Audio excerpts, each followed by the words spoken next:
ညီကိုအားလုံးပဲမင်္ဂလာပါလားကျွန်တော်ဒီနေ့ညအတွက်ကျွန်တော်စနေနေ့ညမှာကျွန်တော်ပရီးမီးယားလိဂ်ထဲမှာကျွန်တော်အကြိုက်ဆုံး9ပွဲကိုကျွန်တော်အကောင်းဆုံးခံမှန်းပြီးသွားပါမယ်နော်အမောင်တို့ကကျွန်တော်ခံမှန်းပွဲတွေကကျွန်တော်အစောပွဲပြနော်ယူကာနဲ့ချယ်ဆီနဲ့ပွဲတွေအပွဲမှာချယ်ဆီကနေပြီးအဝေးဝေးကနေပြီးတော့ level 20ရှုံးကိုဘောပေါင်းကြီး3 black 50ပြီးတာပြနော်ကျွန်တော်အဲ့တော့သူတို့နှစ်ထင်းကျွန်တော်အဆင့်စရာပြန်ကြည့်မယ်ပြနော်ချယ်ဆီကအဆင့်4နေရာရှိတယ်နေယူကကြအဆင့်12နေရာရှိတယ်အဆင့်4ရနေပြီးအဆင့်12ကိုအဝေးဝေးခွင့်နေပြီးတော့ level 20ရှုံးပြန်ပြီးတော့ဒီကြေးကတော့ကျွန်တော်တင်တော့တိတ်မရဲဘူးဗျာနော်ခေါ်ကြီးတာဘာကြီးလဲဆိုကျွန်တော်တို့ကအဲ့ဒါမျိုးချက်ပြန်ကြည့်ရမယ်အဲ့တော့သူတို့နှစ်သိန်းကကျွန်တော်ဟတ်တူပဲပြန်ကြည့်မယ်သူတို့နှစ်သိန်းကဟတ်တူကမှာနေယူကဆေးကအိမ်ဝင်းမှာတော့တပွဲမှမရှုံးတော့ဘူးဗျာနော်ဒါသူတို့ရဲ့သူနောက်ဆုံးကတ်ငတဲ့6ပွဲပေါ့ပြန်ကြည့်ရနော်အဲ့တော့သူတို့တစ်သိန်းရဲ့ကျွန်တော်ဟိုချက်ပြန်ကြည့်မယ်ခြေသွမ်းပိုင်းပြန်ကြည့်မယ်နော်အောက်ဆုံးကန်နဲ့9ဘွဲပြန်ကြည့်မယ်9ဘွဲပြန်ကြည့်တော့ယူကတဲ့အိမ်ဝင်းမှာတပွဲမှမရှုံးတော့ဟုတ်တယ်မသူစပါးကိုတူးတည်ကြတယ်ဘန်လူ2-1နိုင်တာတယ်နောက်ဖူအောင်ကို2-1နိုင်တာတယ်ချယ်ဆီကိုပြန်ကြည့်ချယ်ဆီရဲ့ဝေးဝန်းစမ်းဆောင်ရ4ဘွဲမှာသူတပွဲပဲအနိုင်ဖြစ်တာတယ်နော်အဲ့ဒါကျွန်တော်အောက်ဆုံးပဲကာဒစ်ကူနိုင်ရတဲ့ပွဲရှိရနော်အဲ့ဒါကိုအမှန်သူပြောဟုတ်တယ်မှာသူတို့နှစ်သိန်းရဲ့ဟတ်တူရဲ့မှာတယ်ယူခတ်တဲ့အတာထားတယ်ပြီးတော့နောက်ဝေးကွင်းခြေသွမ်းရကြည့်မယ်ဆိုတော့ချယ်ဆီရဲ့ခြေသွမ်းတိတ်အားမရဘူးပြနော်အဲ့တော့ကျွန်တော်သိရင်အဲ့တော့ကျွန်တော်မဒီပြီးတော့ချယ်ဆီကနေပြီးတော့ပေးတဲ့ကြီးက11 ကြီး11ရှုံးဆိုတဲ့ကြီးကကျွန်တော်ရုံရမယ်တယ်မပေါ့ခေါ်ကြီးလားဆိုကျွန်တော်ကနည်းနည်းမသိငါတရားတော့ရှိအဲ့တော့ကျွန်တော်ကဘော်ဒီတော့ကျွန်တော်တို့မကြည့်တော့ကိုပေါင်းကိုကြည့်မယ်ကိုပေါင်းကတော့ level 20ရှုံးမှာကိုပေါင်းကြီး3 black 50ဆိုတဲ့ကြေးဝင်မှာဒီနေ့တင်းရပွင့်နေလို့နှစ်သုံးကထိုက်စစ်အားရန်ကောင်းတဲ့တင်းနောက်ပြီးသူတို့ရဲ့စဉ်းစားပြင်နေဟုတ်တယ်မလားချယ်ဆီရတယ်ဒီပွဲနိုင်ရင်အမှတ်30တမန်နဲ့သူ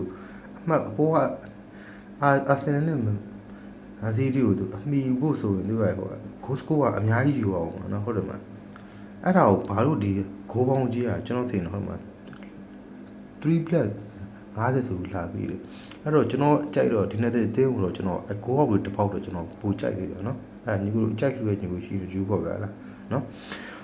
နောက်တစ်ပွဲကျတော့ကျွန်တော်ဘယ်ပွဲလဲဆိုတော့ကျွန်တော်ဘုံမောင်းနဲ့ဗန်လီနဲ့ပွဲဘုံမောင်းကနေပြီးတော့ကြီးပြီးတာတလုံးမိုင်း15ပေးထားတယ်ဂိုးပေါင်းကြီးကကျွန်တော်က3 black 30တန်းသူပေးထားတယ်ဟုတ်တယ်မအဲ့တော့သူတို့နှစ်သိန်းရဲ့ကျွန်တော်ဇရားပြန်ကြည့်မယ်ဗျဇရားကြီးတော့ဘုံမောင်းကအဆင့်73ရှိတယ်ဗန်လီကအဆင့်19ရှိတယ်နော်အဆင့်73ကနေအဆင့်19ကိုပေးတဲ့ကြီးကတော့မစိုးလို့ပြောပါနဲ့ fair ဖြစ်တယ်နော်အဲ့တော့သူတို့နှစ်သိန်းရဲ့ကျွန်တော် head to head ပြန်ကြည့်မယ်သူတို့တင်းရဲ့ head to head မှာလေကျွန်တော်ပြောတာဗန်လီကတာရတယ်ဗျာနော်9ပွဲအနိုင်နော်ဘုံက9ပွဲအနိုင်ပဲရှိတာနော်အဲ့တော့ကျွန်တော်သူနှစ်သိန်းရဲ့ကျွန်တော်ခြေသွားမှပြန်ကြည့်ပဲဗျာနော်ခြေသွားမှပြန်ကြည့်တော့ဘုံမောကလည်းနောက်ဆုံးကန်ထားတဲ့9ပွဲမှာ2ပွဲရှုံး3ပွဲတည်ကြဗန်လီရလည်းအောက်ဆုံးကန်တဲ့9ပွဲမှာ1ပွဲမှမနိုင်ဘူးဖြစ်အကုန်ပေးကူတွေအကုန်လုံးပေးရတယ်ပွဲတိုင်းပေးရတယ်တဲ့ဟုတ်လားအဲ့ဒီတင်းမျိုးကိုဘုံမောင်းကနေပြီးတော့တလုံးမိုက်15ဆိုတဲ့တီးပေးရတော့တလုံးကျွန်တော်ကတခုပြောမှာကျွန်တော်ရဲ့အိမ်မှာအပေါ်သိန်းကအဲ့တလုံးမိုက်15တလုံးမိုက်20 30ထိဆိုကျွန်တော်ကအပေါ်သိန်းအကြီးအောင်ကိုကျွန်တော်တို့မယုံတော့ဘူးเนาะဘာလို့လဲဒီလို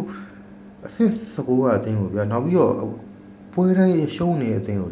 ဘုံမောင်းလို့အတင်းကနေတလုံးမိုက်15ပေးရဆိုတော့ကျွန်တော်တို့ဘုံမောင်းကိုမကြိုက်ဘူးဘလို့ကြောင့်မကြိုက်တဲ့ချုပ်ကျွန်တော်ပြောပြဟုတ်တယ်เนาะအဲ့ဘောဝဟန်ကိုတူးတူးနဲ့တည်ကြတာလေနော်နောက်ပြီးတော့ချယ်ဆီကိုစီးတည်ကြတာလေအိမ်ဝင်းမှာနောက်ဆုံးပွဲမှာဆိုမန်ယူအဝေးဝင်းမှာလေ4 goal နဲ့တော့တည်ကြတာအဲ့အသင်းမျိုးကနေဒီဘန်လီလိုအသင်းမျိုးအဆင့်19ကအသင်းမျိုးပွဲတိုင်းရှုံးနေတဲ့အသင်းမျိုးတလုံးမိုက်15ကြီးပြီးတော့ကျွန်တော်ဆင်တော့ဒီကြီးကိုတော့ကျွန်တော်မကြိုက်အဲ့တော့ဒီညတော့ညီတို့စုံလာရင်တော့ကျွန်တော်တော့ကြိုက်တာတော့ကျွန်တော်ဘန်လီပေါ်ဒီတစ်ချောင်းနဲ့ပဲကျွန်တော်သဘောကျပါတယ်နော်အဲ့တော့ဒီညပွဲမှာကျွန်တော်ကြိုက်ကတော့ဘန်လီပေါ်ဒီပါနော်နောက်တစ်ပွဲကျတော့ကျွန်တော် Brighton နဲ့ Sunderland နဲ့ပွဲ Brighton အခုလက်ရှိပေါက်လို့ကြီးကတလုံးမိုင်း45ပေါက်တယ်ဘိုးပေါင်းကြီးက2မိုင်း90လောက်သူပေါက်တယ်နော်အဲ့တော့ကျွန်တော်စဉ်းစားပြန်ကြည့်မယ် Brighton ကအဆင့်30ရှိရယ်ဆန်နာလိုင်းကအဆင့်8ရှိရယ်အဆင့်30ကနေပြီးအဆင့်8တင်းကိုတလုံးတကိုးတနနဲ့ပဲဟိုမှာပြားလေးတွေစားသူကြီးအခြေပေးထားတယ်နော်နောက်ပြီးအကြီးဝင်ကြည့်လိုက်တလုံးမိုင်း40မှာကိုင်း2မိုင်း80နဲ့ပြပေးထားတယ်ဒီညဆန်နာဘက်ကကိုကတော့မြင်ရမှာမဟုတ်ဘူးကျွန်တော်မြင်နော်နောက်ပြီးသူ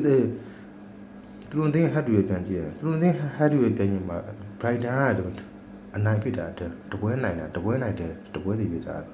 နော်အဆင့်စရာသူတို့တင်းကနောက်အခြေဆမ်းမိုက်ပြန်ကြည့်ပဲဗျာနော်ခြေစမ်းပြီးတော့အင်ရှင်ဖြစ်တဲ့ Brighton နောက်ဆုံး5ပွဲမှာ2ပွဲနိုင်3ပွဲတည်2ပွဲနိုင်2ပွဲရှုံး1ပွဲတည်ဖြစ်တာနော်ဆန်နာနဲ့နောက်ဆုံး5ပွဲမှာ2ပွဲနိုင်1ပွဲတည်2ပွဲရှုံးဖြစ်တာနော်နောက်ပြီးဆန်နာနဲ့ဝေးဝင်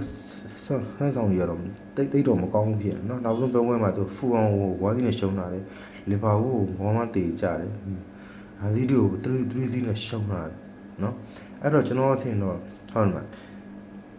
ဒီကြီးဝင်မှာတော့ကျွန်တော်ကချုံနေပြောကျွန်တော် Brighton ကိုကျွန်တော်ပူကြိုက်တယ်ဒီညတော့ Brighton ဘောလို့ကျွန်တော်သဘောကျတယ်။ဘာကြောင့်သဘောကျတော့ဒီစန္ဒာလန်ကိုတော့အဆင့်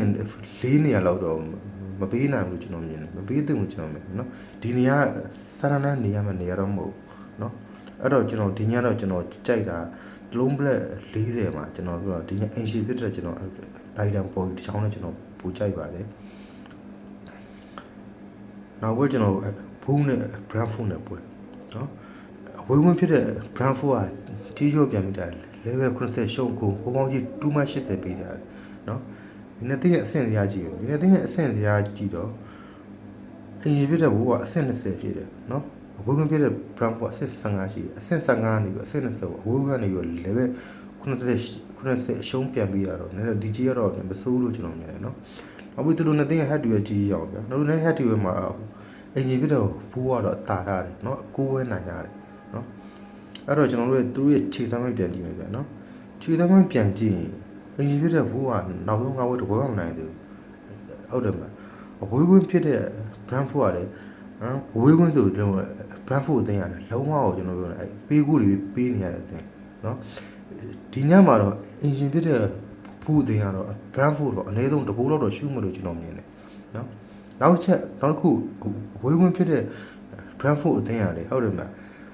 ဒီညမှာတော့ဘူးလူအသင်းမျိုးတော့ပေးကူတွေအရန်ပေးနေရတဲ့အသင်းတော့သူအဝေးဝင်နေပြီးတော့အနည်းဆုံးတကူလောက်တော့ရှုနေမှာကျွန်တော်တင်တယ်အဲ့တော့ဒီပွဲကိုကျွန်တော်ခံမှန်းရတော့အနည်းဆုံး2ဂိုးလောက်စချစ်ရမှာကျွန်တော်မြင်တယ်အဲ့တော့ဒီပွဲကိုကျွန်တော်ကြည့်တာကျွန်တော်ဂိုးဘော်တစ်ချောင်းတွေကိုကျွန်တော်ပိုကြိုက်ပါတယ်နော်အောင်ဆုံးပွဲကကျွန်တော်နှစ်ပိုင်းကံမှာပွဲပဲနော်နောက်ဆုံးပွဲမနက်ကံမှာကျွန်တော် Everton နဲ့ Arsenal နဲ့ပွဲနော်အပွဲခံမှန်းကြည့်အခုတည်းကြီးပေးရတာအဝုံးပြတဲ့ Arsenal ကနေပြီးတော့တလုံးပလက်25ပေးထားတယ်ကိုကောင်းကြီး2မိုင်း60ပေးထားတယ်နော်အဲ့တော့အဆင့်များကြည့်မယ်ဗျာနော် Arsenal ကတော့တိပြီးသားအဆင့်တစ်ရှိရနော် Everton ကအဆင့်9ရှိတယ် Everton ကဒီပွဲနိုင်သူကဒီပွဲနိုင်သူကဟိုတော့ဖြစ်သွားမှာသူကပဲလေးနေရောက်သူကပွဲရတော့မှာနော်Evertonအဆင့်ကဒီနေရာမှာနေရမယ်အဆင့်တော့မဟုတ်ဘူးနော်အချိန်တိုင်း Everton ကသူ့အောက်ဆင့်ရမယ်အဆင့်နော်ကျွန်တော်ဟုတ်တယ်အဆင့်တက်ကနေပြီးအဆင့်ကိုဝေးခွန်းကနေပြီးတလုံးပလက်နဲ့20 PPS ကြီးရတော့ကျွန်တော်နည်းနည်းတော့အပြင်းနေဗျာနော်သူတို့နဲ့ဟတ်တူရပြန်ကြည့်ရဗျာသူတို့နဲ့ဟတ်တယ်မှာဒါဟိုကတာရတယ်အာဆန်နယ်ကတာရတယ်နော်စကိုဝဲနိုင်တာတယ်အေဂျီဖြစ်တဲ့ Everton ကတော့9ပွဲနိုင်တာတယ်နော်ဝေးခွန်းစွမ်းဆောင်မှာဟုတ်တယ်မှာအာဆန်နယ်2ဂိုးဖြစ်တဲ့ပွဲတော့မရှိသေးဘူးဗျာနော်ဟုတ်တယ်မှာနော်အောက်ဆုံးကန်တဲ့6ပွဲမှာ2ဂိုးဖြစ်တဲ့ပွဲတော့မရှိသေးဘူးအဲ့ဒါကိုအာဆန်နယ်ကဘာလို့ဝေးဝင်ရနေပြီးတော့တလုံးပလက်20ဆိုကြီးလေလာပြီးတာဟုတ်တယ်မှာသူတို့တင်းရကျွန်တော်ခြေသွမ်းပြန်ပြန်ညာခြေသွမ်းကြည့်မယ်ဆိုတော့ကျွန်တော်ပွင့်နေပြီးတော့နော်အိမ်ဝင်ပြတဲ့Evertonတော့နောက်ဆုံးကန်တဲ့ကောင်မှာ3ပွဲနိုင်တာ2ပွဲရှုံးတာတယ်နော်မန်ယူနိုင်တာတယ်ကျွန်တော်ဘုံမောက်ကိုအဝေးဘက်မှာနိုင်တာတယ်နောက်ဟော်တယ်ဖော်ရနိုင်တာတယ်နော်3ပွဲနိုင်တာအဝေးဝင်ဖြစ်တဲ့အာဆင်နယ်ကတော့နောက်ဆုံး5ပွဲမှာ3ပွဲနိုင်1ပွဲတည်1ပွဲရှုံးတာနော်နောက်ပြီးသူနောက်ဆုံးကန်တဲ့နောက်ဆုံးပွဲမှာဒါ အာဆင်နယ်ခြေသွမ်းမှန်းကြည့်တာဟုတ်တယ်မအိမ်ဝေးမှာဘူးတို့အသေးသေးမျိုးတော့မှမနေကန်နေရတာအိုဂျီနဲ့ပဲတူနိုင်သွားတာတူမှန်းဆိုလို့ရှင်းနေတူနိုင်သွားတာအဲ့တော့အေဗာရန်ကိုအိမ်ဝေး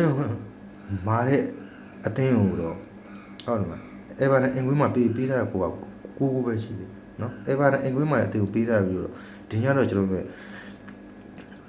ဒီညကျွန်တော်အကြိုက်ဆုံးတစ်ပေါက်တော့ကျွန်တော်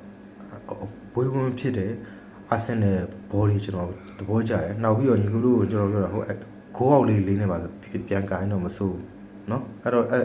ကျွန်တော်အကြိုက်ဆုံးပွဲတွေကတော့ဒီကျွန်တော်အစပြောင်းပြပါเนาะကျွန်တော်ယူကတဲ့ချယ်ဆီဘွဲကိုကျွန်တော်ဂိုးအောက်ကြိုက်တယ်ဘုံမောင်းနဲ့ဘန်လေးကိုကျွန်တော်ဘန်လီဘော်ဒီကြိုက်တယ်ဘရိုက်တန်နဲ့ဆန်နာလန်ကိုကျွန်တော်ဘရိုက်တန်ဘော်ဒီကြိုက်တယ်เนาะနောက်ဘူးနဲ့ဘရက်ဖူးနဲ့ပွဲကိုကျွန်တော်ကိုကောင်းပေါ်ကြိုက်တယ်အောက်ဆုံးတစ်ပွဲကျွန်တော်အေဗာရန်နဲ့အာဆင်နယ်ကိုတော့ကျွန်တော်ကိုအောက်သဘောကျတယ်နောက်ပြီးအာဆင်နယ်ဘော်ဒီကျွန်တော်သဘောကျတယ်เนาะအဲ့ဒါညီကိုတို့အကြိုက်လို့ရှိရင်ညီကိုရယူဖို့ဗျာเนาะကဲဒီညကန်ကောင်းကြပြီကျွန်တော်